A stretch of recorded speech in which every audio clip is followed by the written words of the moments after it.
The world's most terrifying tiger versus the world's most terrifying wolf. The Saber-Toothed Tiger versus the Direwolf. With the Direwolf recently becoming unextinct, well, sort of, I thought it would be the perfect time to see which of these ferocious predators could win it all. And after an immense amount of research, AI generations, and countless National Geographic videos, I can confidently say this might be the closest battle we've ever had on Versus. Now, before we begin, let me know right now, down below, who you think comes out on top, then come back at the end of the episode to see if I changed your mind. Let's just get right into it. Saber-Toothed Tiger. Smilodon Fatalis, literally meaning deadly knife tooth, was one of the strangest feline predators in history. Roaming North America as recently as 11,000 years ago, what made it so strange was how vastly different it was from any modern big cats we know today. The saber-toothed tiger, I dare you to say saber-toothed tiger, not tooth, saber-toothed tiger with an ED. I dare you to say that 5 times really fast. You can't say it, it's so difficult. The saber-toothed tiger had the muscle mass of a bear, all in a much smaller frame than a modern lion, meaning they were dense. Weighing as much as a small car, this predator used its strength to ambush and pin down its prey. Now, looking at prehistoric SpongeBob here, you would think that the giant teeth would be their main weapon. I definitely did, but you'd be wrong. The saber-toothed tiger would use its powerful forearms and short bursts of speed to take down their prey. And they were fast. Saber-toothed tigers could run almost double the speed of Usain Bolt, but against any small or agile prey, honestly, it would most likely lose. It's fast, but it's not that fast. What the giant teeth were actually used for was slashing and piercing, particularly areas of weakness like the belly or the face. These front teeth were no more durable than its normal teeth, meaning one bad bite could chip or severely damage its pride and joy. What's really impressive though is that these predators shouldn't have good eyesight. I know, kind of weird, right? These overgrown vampire kitties had eyes on the side of their head instead of the front-facing eyes that most predators have. Hilariously enough, this was because their giant incisors were so big, they actually grew upwards into the skull and misplaced their eyes. However, this was actually a blessing in disguise because it allowed the saber-toothed tiger to have an insanely wide area of surveillance, ultimately leading to its rise to the top of the food chain. The saber-toothed tiger really was the apex predator for a reason, creating fear in any animal unlucky enough to run into its buck teeth.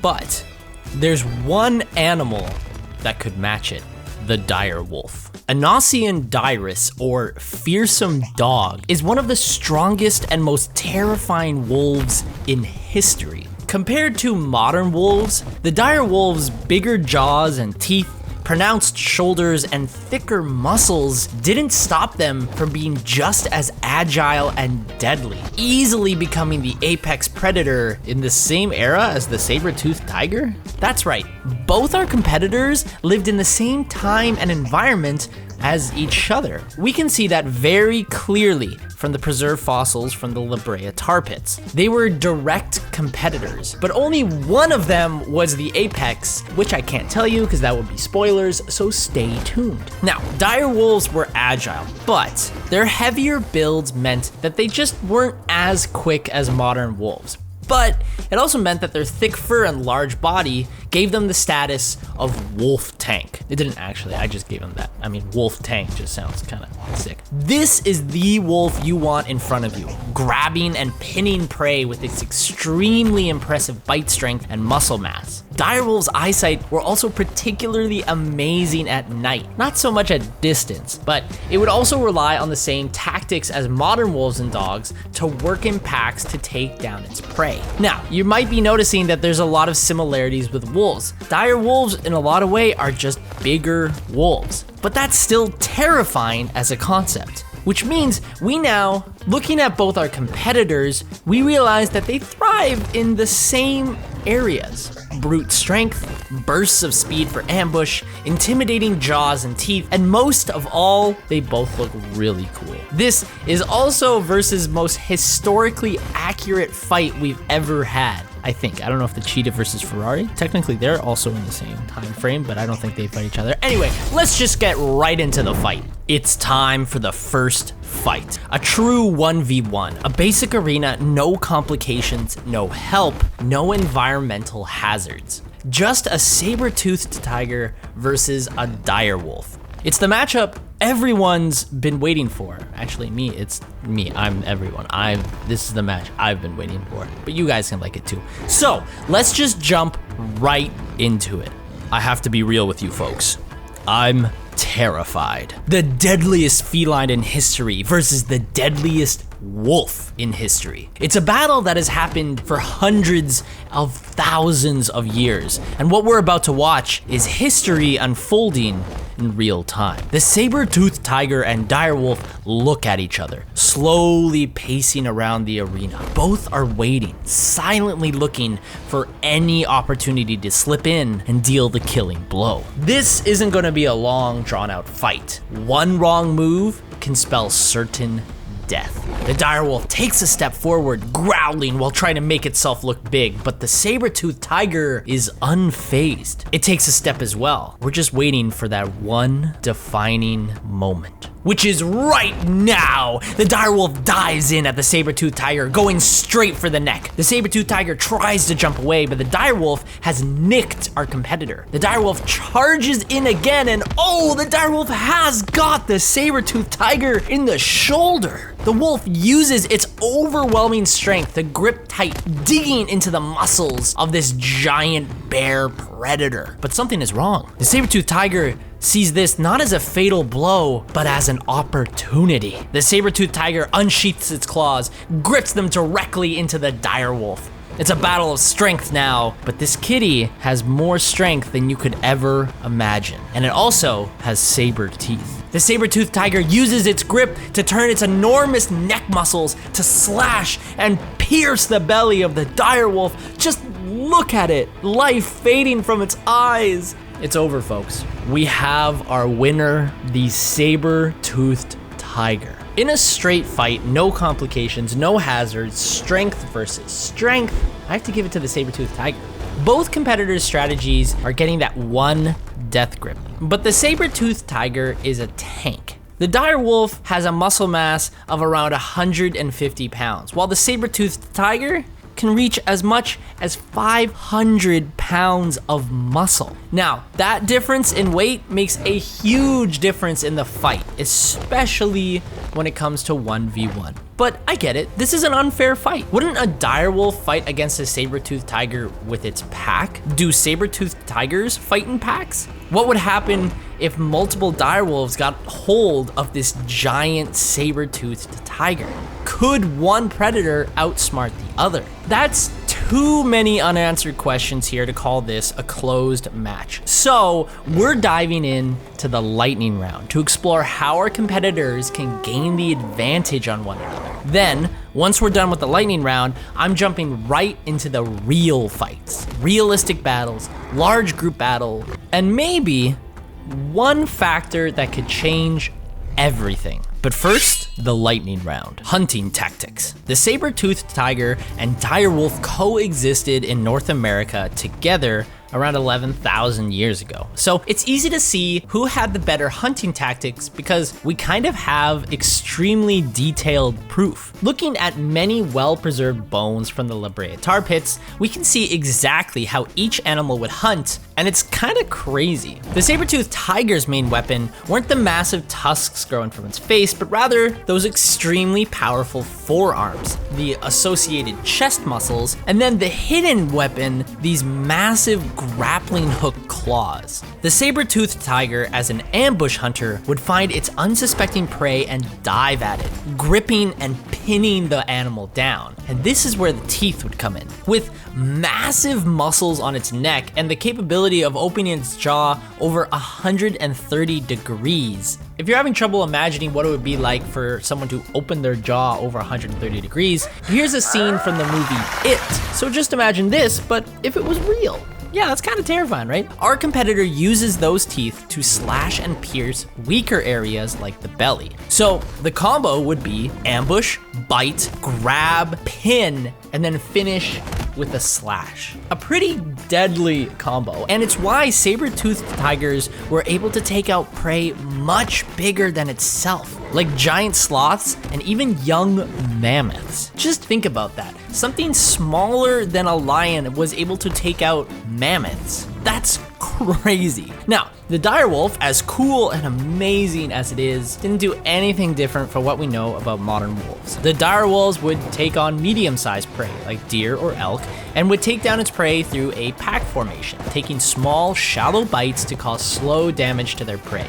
Endurance was just as important as the ambush, eventually leading to one direwolf to grab hold and use their massive size to pin their prey down. So the only real difference between direwolves and modern wolves was that their size allowed them to pin prey faster and hold them down for longer. Now, let's not diminish how good this hunting tactic is. What the direwolves have with this pack formation has proven to work for millions of years. But I'm gonna have to give this round to the saber-toothed tiger.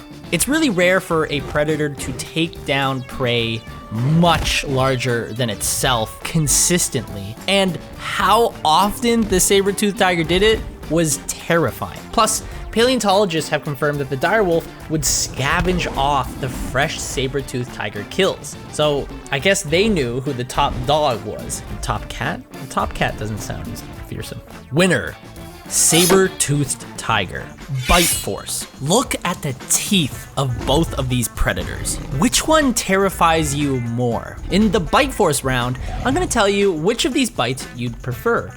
And spoiler alert, they're both pretty awful. The saber-toothed tiger is surprisingly at a disadvantage in this round. It's clear from its strong jaw muscles, neck muscles, and giant teeth that a bite from the saber-toothed tiger would do major damage to you. But research and analysis from paleontologists found that the bite force of saber-toothed tigers were only about as 1/3 as powerful as modern lions. The bite wouldn't even be enough to hold down most of their prey. In fact, their teeth aren't even powerful enough to go through bones. With many chipped and fragmented fossils in the Brea tar pits, showing that our Smilodon here is more fragile than we thought. The direwolf, however, has an extremely powerful jaw. Fossil records from the Brea tar pits found that early direwolves would eat and digest entire bones, using every single tooth to deliver powerful bites to crush these bones to dust. Now, a direwolf bite is not as powerful as a modern lion bite, but paleontologists estimate that the direwolf's bite was about 125% stronger than modern wolves and about 64% of a lion bite. And if grade 5 math has taught me anything, 2/3 is bigger than 1/3. Which means our direwolf is the clear winner of this category. Winner, direwolf. Brea tar pits. Why is this a category? I hear you writing that in the comments. Well, it's because both animals have a very weird relationship with this one specific tar pit, and honestly, I just really wanted to talk about it. The Brea tar pits are one of the most significant finds for fossils in the entire world, pulling out hundreds, if not thousands, of intact fossils that give us detailed peeks into the past. Of all the animals found in the Brea tar pits, the saber-toothed tiger and direwolves are some of the most common. The saber-toothed tiger is so common, in fact, that scientists have a theory that they must have roamed or hunted in packs because there's so many of them in these tar pits. Now, that's a really cool idea, but it doesn't prove that the Saber-Toothed Tiger hunted in packs. In fact, the prevailing theory is that the Saber-Toothed Tiger did in fact hunt alone, which means that there's another theory that these Saber-Toothed Tigers were so dumb that it caused scientists to fully theorize that it was only because they hunted in packs. Imagine if you fell into the Brea tar pits and so many humans fell there in the future that they assumed that it must have been some sort of cult or something, because there was no way this many people can be this dumb to fall into tar pits. That's hilarious. Direwolves are exactly the same. In fact, they are the most common mammalian species to be found in the La Brea tar pits. Luckily, these wolves have their modern day ancestors and cousins to back them up. If one fell in chasing prey, odds are more than one would fall in as well. It's hilarious, but makes a little bit more sense than the Saber-Toothed Tiger. So it's a toss up because they're both kind of dumb, but I gotta give this one to the Direwolves. The fact that you have scientists wondering if there's something inherently wrong with how they think of saber-toothed tigers because of how many fell into these pits is hilarious and very sad. Winner, Direwolf. And with that, we have our winner of the lightning round, the Direwolf. Were you surprised? I told you, a single fight is never enough to determine the true winner, which means we need some new battles to truly find the king of this video. And it leads directly into our next fight, the Saber-Toothed Tiger versus the Direwolf in a realistic arena, realistic environment. In this scenario, our competitors are put back into the heart of the Pleistocene epoch, or the Ice Ages, where we get to see a battle that could have actually happened. History's unfolding, let's get right into it. Transcending history and the world, a tale of souls and swords, eternally retold. Welcome back to the stage of history. That's from Soul Calibur. I don't know if anyone knows Soul Calibur. Why am I looking for Soul Calibur? I should do the voice. Ladies and gentlemen, the battle is about to begin, but something is different. As you can see, or not see, there is a giant blizzard blocking the vision of both our competitors and also camouflaging them. I can barely see the Saber-Toothed Tiger, and the Direwolf's snow-like fur has completely camouflaged it. But wait, it is emerging. It sees the Saber-Toothed Tiger, and the Saber-Toothed Tiger looks right back at it. This is going to be the fight of a lifetime. Oh, and right off the bat, look, the Direwolf has vanished. You can barely see it against the snow. That coat is not just for warmth, folks. It's camouflage at its finest. The Saber-Tooth scanning the storm, head low, nostrils flaring. But the wolf's already circling, using the blizzard as cover. Wait for it. There, a flash of white. Snap! The direwolf darts in and lands a quick bite on the cat's flank.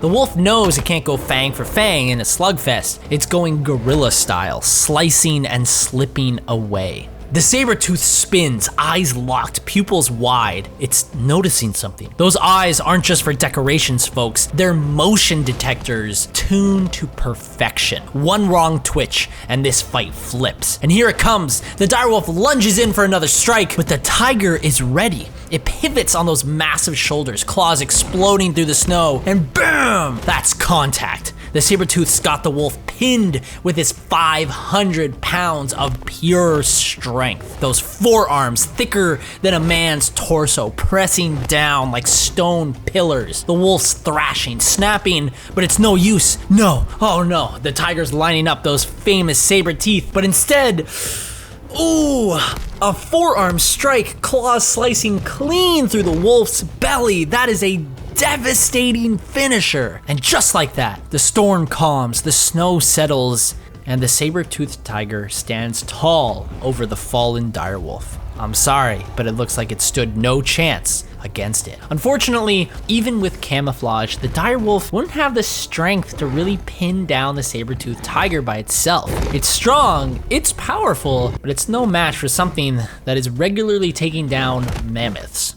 Winner, Saber-Toothed Tiger. A pack of direwolves versus the Saber-Toothed Tiger. tiger. This is the category if you are a direwolf fan. This is the round where the direwolves are looking to win it all. But remember, this is still a saber-toothed tiger. Research does theorize that it may have worked together in packs, but the prevailing theory is that the saber-toothed tiger were solo predators. And in this battle, it's strategy and teamwork versus brute strength. A single saber-toothed tiger versus a pack of direwolves. Let's get right into it. Our saber-toothed tiger competitor has found itself in a terrible spot. Stuck in a blizzard, it walked unknowingly into a pack of hungry and albeit overconfident direwolves. With no hesitation, the direwolves move into formation to take down this prehistoric Goliath. The saber-toothed tiger knows it's being hunted, but it isn't worried in the slightest. One direwolf sees it has an opening and dives in, but the saber-toothed tiger is just faster. Whipping around like lightning, the saber-toothed tiger pins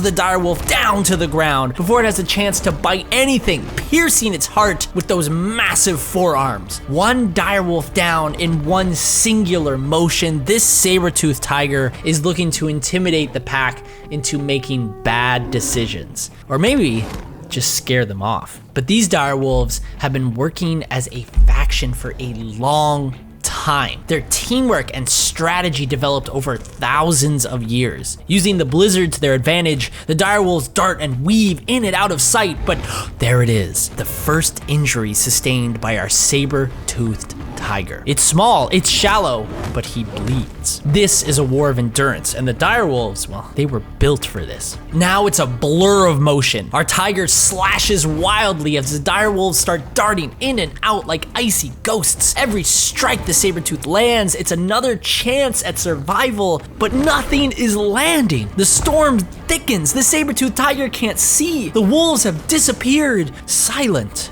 gone. And then from there, the snow starts moving itself. 3, 4, 5 direwolves explode from the snow, striking together. One clamps a tiger's hind leg, another goes to the throat. A coordinated takedown right out of the wolf's playbook. It's surgical, it's terrifying, it's beautiful in its brutality. And there it is, folks, the sound of triumph. Clamp, clamp, pin. The saber-toothed tiger may be 500 pounds, but if you have multiple direwolves clamping you, pushing you to the ground, well, folks, this battle is just showing that against pure prehistoric muscle, strategy always wins. Sure, you might think this is unfair. A bunch of direwolves versus one saber-toothed tiger. But research shows that due to saber-toothed tigers being solo hunters, this would most likely be how it would play out realistically. The tiger would just be overwhelmed by the number of direwolves. Winner, direwolf. Prey, kill. Okay, now that we're getting to the final round, this one is gonna be a bit different. I'm asking the question, who can take down prey first? This is a battle of adaptation, of true survival, and most importantly, who is the true apex predator? Which means both competitors are fighting just like they did 11,000 years ago. The saber-toothed tiger as a solo predator, the direwolf in its pack. Both our competitors are looking to take down a single young bison. Whoever gets the kill gets the crown. Let's begin. It's predator versus predator, both with eyes locked on the same prize. A young bison, small enough to take down, but strong enough to make them fight for it. Look at this. The saber-toothed tiger crouched low in the brush, muscles coiled like steel springs, eyes locked and unblinking. And there to the north, a pack of direwolves, ghost pale and silent, circling the herd like a whisper in the storm. Both hunters closing in, 2 predators, 1 target. The bison doesn't know it yet, but it's about to be the center of an Ice Age tug of war. And there it is. The ambush is sprung. Both predators strike at once. Snow explodes in every direction, but the young bison senses the trap and bolts, charging through the drifts with every ounce of life it has left. The saber-toothed tiger is giving chase. That's raw muscle at work, speeding at over 40 miles per hour. That's faster than a horse. But look at that. The bison's stamina and slick terrain are just too much. The tiger is slowing down, its lungs heaving. That heavy frame isn't built for marathon runs, folks. And now, it's the direwolf's turn. Smaller, lighter, faster, the pack is closing in. The bison's breath are ragged, hooves slipping, and the pack knows this. Nipping at its feet, the direwolves lead the bison to a dead end. The young bison staggers. It's clear the exhaustion is setting in. However, the direwolves understand they are dealing with a large prey. One wrong move means hundreds of pounds of fat and muscle colliding with their much smaller bodies. The direwolves surround and nip, determined to let this hunt be a true test of endurance rather than raw power. But wait, what's that? The Saber-Toothed Tiger jumps in from nowhere, lightning wrapped in muscle, a thunderous hit as the tiger slams into the bison, throwing it to the ground like it weighs nothing. Massive forearms pin the bison to the ground. Those iconic fangs flash, and folks, that's it. It's over. One strike, one kill. The direwolves stare, chests heaving, understanding that they have to wait for their turn at the meat. The prize it fought for, stolen in an instant. They understand that this Smilodon gets what it wants, and they will only get the scraps. Remember, saber-toothed tigers took down young mammoths. After I said that one sentence, it was clear that this predator was in a league of its own. Direwolves are terrifying, and in a full pack, it can look to try to take down something like a young bison, but it can't match the raw strength and, I'm gonna say it, the aura of this beast. I feel bad for saying that, I'm sorry guys. Just look at how this saber-toothed tiger flung itself at the bison. Winner, saber-toothed tiger. I get it. All this pomp and circumstance to get to the same conclusion, the saber-toothed tiger wins. Maybe I'm wrong, so I asked ChatGPT and Gemini and unfortunately Grok to see who they think the winner is. The saber-toothed tiger wins in a brutal, close-quarters fight. However, if multiple dire wolves were involved, the outcome flips. If we're talking overall, the clear winner is the saber-toothed tiger. Final verdict. In a solitary, one-on-one confrontation, the saber-toothed tiger's superior size and grappling/method would likely secure a quick victory. I think the direwolf. Help! Elon has me trapped in a basement. Help! Classic Grok. There you have it. When it comes to 1v1, the true battle between predators, the saber-toothed tiger takes the crown. But what do you think? Is the direwolf being underestimated? Let me know down in the comments. But this got me thinking, who would win in a battle between a megalodon and a titanoboa? Oh wait, we already did that episode on Versus. Check it out and check out our other episodes right here in the channel below. And don't forget to subscribe. Don't forget to subscribe, please. Subscribe.